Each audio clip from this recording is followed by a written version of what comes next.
హైడ్రా అనేది మంచిదే, కానీ ఎప్పుడు మంచిదంటే అక్రమ కట్టడాలు జరగకుండా చూడడము, అక్రమ కట్టడాలకు కారకులైన మున్సిపల్ అధికారుల మీద చర్యలు తీసుకున్నప్పుడు హైడ్రా అనేది కరెక్ట్. మొత్తానికైతే హైడ్రా చేపట్టి ప్రభుత్వానికి చెడ్డ పేరు వస్తుందని చెప్పేసి ఒక టీవీ ఇంటర్వ్యూలో ఈ యొక్క దానం నాగేందర్ ఖైరతాబాద్ ఎమ్మెల్యే మాట్లాడడం గమనార్హం.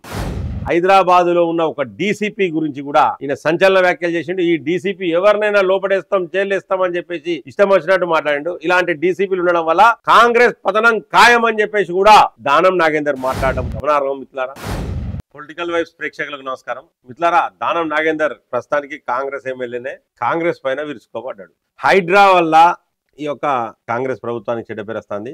హైదరాబాద్ లో మనం గెలవలేదు, కాంగ్రెస్ ఎమ్మెల్యేలు లేరు వాస్తవానికి. అటువంటిది ఇప్పుడు జిహెచ్ఎంసీ ఎన్నికలు సమీపిస్తున్న వేళ ఈ హైడ్రా చేయబట్టి మరింత చెడ్డ పేరు వచ్చింది ప్రభుత్వానికి, కాంగ్రెస్ ప్రభుత్వానికి అని చెప్పేసి చెప్పుకొచ్చిండు. అలాగే ఈ కార్ రేస్ కు సంబంధించి కూడా ఆయన సంచలన వ్యాఖ్యలు చేసిండు. సో కేటీఆర్ ను పొగిడే ప్రయత్నం చేసిండు.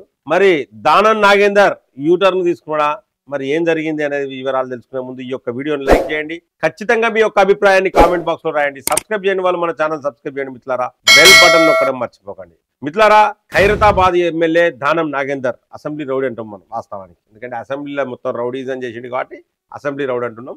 సో అటువంటి దానం నాగేందర్ బీఆర్ఎస్ నుంచి వెళ్ళి కాంగ్రెస్ లోకి పోయిండు. గెలిచిన తర్వాత అటు నుంచి వెళ్ళి ఏంటంటే సికింద్రాబాద్ ఎంపీగా పోటీ చేసిండు. సో దానం నాగేందర్ కు హైడ్రాకు మధ్యలో, అంటే హైడ్రా రంగనాథ్ కు దానం నాగేందర్ కు మధ్యలో కొంత ఇష్యూస్ అయినాయి ఒక భూ వివాదంలో. సో ఆ సందర్భంలో కొంత ఆ టైంలోనే, అంటే ఇనిషియల్ స్టేజ్ లోనే హైడ్రా మీద కొంత విరుచుకుపడడం జరిగింది. తర్వాత మరి ఏం జరిగిందో ఏమో, కాంగ్రెస్ అధిష్టానం ఆయనను కొంచెం జోగొట్టింది. తర్వాత మళ్ళీ ఇప్పుడు ఈ కార్ రేసు కేసుకు సంబంధించి కేటీఆర్ యాంటీ కరప్షన్ బ్యూరో ముందు విచారణకు హాజరైన సందర్భంలో ఒక ఇంటర్వ్యూలో మాట్లాడుతూ దానం నాగేందర్ ఈ విధమైన వ్యాఖ్యలు చేసిన మిత్రులారా. సో ముఖ్యంగా నెంబర్ 1 ఏంటంటే హైడ్రాతోని కంప్లీట్ ప్రభుత్వం మీద వ్యతిరేకత వచ్చిందని వాస్తవం. దానం నాగేందర్ చెప్పింది వాస్తవం. చాలా సర్వే సంస్థలు కూడా అవే చెప్తాయి, రాజకీయ విశ్లేషకులు కూడా అదే చెప్తా ఉన్నారు, పొలిటికల్ స్ట్రాటజిస్టులు కూడా క్లియర్ గా అదే చెప్తా ఉన్నారు మిత్రులారా. హైడ్రా చేయబట్టి ఏంటంటే ప్రభుత్వానికి చెడ్డ పేరు వచ్చింది. ఎందుకంటే అమాయకుల ఇండ్లు కూలగొట్టిళ్ళు, అనుమతులు తీసుకున్న ఇండ్లు కూలగొట్టిళ్ళు, ఇప్పుడు వాళ్ళు లోన్లు కట్టలేని పరిస్థితిలో ఉన్నారు. సో హైడ్రా అనేది మంచిదే, కానీ ఎప్పుడు మంచిదంటే అక్రమ కట్టడాలు జరగకుండా చూడడము, అక్రమ కట్టడాలకు కారకులైన మున్సిపల్ అధికారుల మీద చర్యలు తీసుకున్నప్పుడు హైడ్రా అనేది కరెక్ట్ అవుతుంది, సింపుల్ గా చెప్పాలంటే. సో మిత్రులారా, మొత్తానికైతే హైడ్రా చేయబట్టి ప్రభుత్వానికి చెడ్డ పేరు వస్తుందని చెప్పేసి ఒక టీవీ ఇంటర్వ్యూలో ఈ యొక్క దానం నాగేందర్ ఖైరతాబాద్ ఎమ్మెల్యే మాట్లాడడం గమనార్హం. అలాగే నెంబర్ 2 పాయింట్ ఏంటంటే ఈ ఫార్ములా రేస్ కేసు ద్వారా హైదరాబాద్ ఇమేజ్ పెరిగింది, హైదరాబాద్ బ్రాండ్ పెరిగింది.